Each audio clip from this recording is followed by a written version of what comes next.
Bonjour à tous et bienvenue dans cette vidéo qui fait partie d'une série de vidéos que vous trouverez dans la playlist Le Dico de l'élite.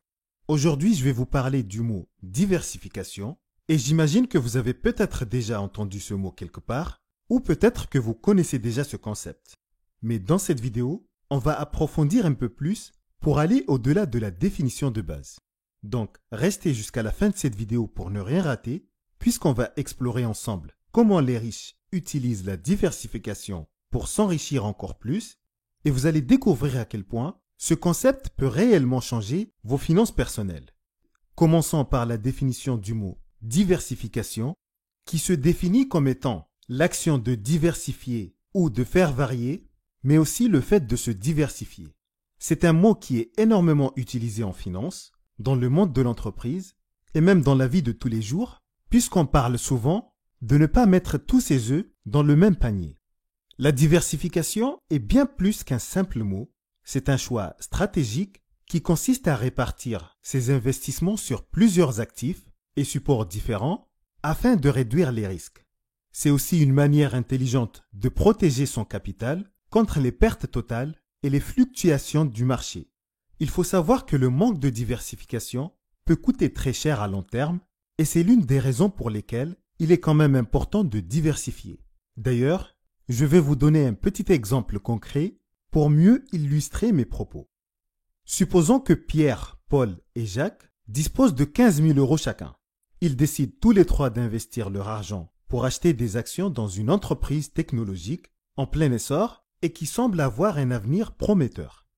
Pierre décide de mettre les 15 000 €, Paul choisit d'investir la moitié et l'autre moitié, il l'investit chez le concurrent de cette entreprise parce qu'il s'est dit que les mauvaises performances de l'une peuvent être compensées par les bonnes performances de l'autre. Quant à Jacques, il fait le choix de répartir ses 15 000 € en investissant dans plusieurs entreprises et même dans des secteurs différents pour s'assurer d'avoir une bonne diversification et de cette façon, il réduit l'impact d'une éventuelle baisse qui peut par exemple arriver à une action en particulier, à plusieurs entreprises ou même à un secteur entier. Quelque temps plus tard, le secteur de la technologie a été frappé de plein fouet par une crise et la société dans laquelle Pierre, Paul et Jacques avaient investi n'a pas pu tenir et elle fait faillite. Résultat, Pierre a perdu la totalité de son investissement, Paul a perdu une grosse partie mais pas tout, puisque le concurrent de cette entreprise a pu s'en sortir, et Jacques, lui, il a subi moins de pertes, puisqu'au même moment, le secteur de l'énergie a explosé, et du coup, cette hausse a amorti les autres pertes, et il a même fait des gains. Cet exemple concret montre à quel point la diversification peut concrètement protéger vos investissements. Tout ça c'est bien, mais est-ce que la diversification est vraiment une bonne stratégie ? C'est vrai que la diversification réduit les risques, mais il faut savoir qu'elle peut aussi limiter le potentiel de gain. En d'autres termes, plus vous diversifiez, moins vous êtes exposé à des risques élevés, mais aussi à des gains potentiels. Et c'est la raison pour laquelle il y a beaucoup d'investisseurs et de personnes riches qui préfèrent opter pour une concentration stratégique et ils investissent généralement dans des actifs soigneusement sélectionnés.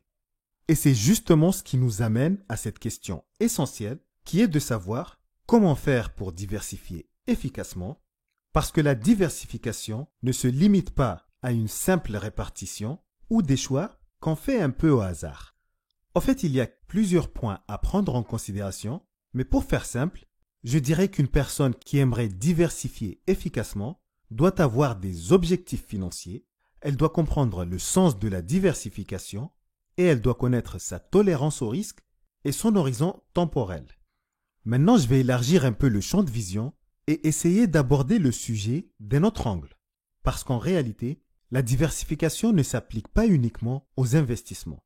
Vous pouvez appliquer ce concept dans d'autres aspects de votre vie. Vous pouvez par exemple diversifier vos sources de revenus pour ne pas dépendre d'un seul salaire ou d'un seul revenu. Aujourd'hui, il est tout à fait possible de générer des revenus supplémentaires grâce au business en ligne, au freelancing, à l'investissement locatif, ainsi que plein d'autres moyens qui sont disponibles et qui permettent de se créer une nouvelle source de revenus. Ensuite, vous pouvez diversifier vos compétences par exemple, en développant de nouvelles compétences dans des domaines qui vous intéressent, ce qui va vous permettre d'être polyvalent et plus adaptable sur le marché du travail. Mais en plus de tout ça, vous vous offrez la possibilité de saisir de nouvelles opportunités et en cas de crise dans votre secteur d'activité, ou si vous en avez marre un jour tout simplement, vous pourrez vous réorienter plus facilement grâce à vos compétences variées. Mais pour revenir au sujet principal de la vidéo, qui est la diversification de ces investissements, je dirais en résumé que la diversification est un outil puissant qui peut aider n'importe quelle personne à atteindre ses objectifs financiers de manière plus sûre et plus sereine. D'ailleurs, je vous invite sincèrement à utiliser cette stratégie qui va vous aider à maximiser vos gains et à limiter vos pertes. Parce que comme je le répète souvent sur cette chaîne, si vous prenez soin de votre argent aujourd'hui, il prendra soin de vous demain, après-demain et tout au long de votre vie. Merci d'avoir regardé cette vidéo. Dites-moi ce que vous en pensez dans les commentaires. N'oubliez pas de cliquer sur le pouce si elle vous a plu et de vous abonner pour ne pas manquer les prochaines. N'hésitez pas aussi à la partager, ça peut aider d'autres personnes de votre entourage. Encore merci et je vous dis à très bientôt pour de nouveaux mots et de nouvelles vidéos sur Elite Proactive.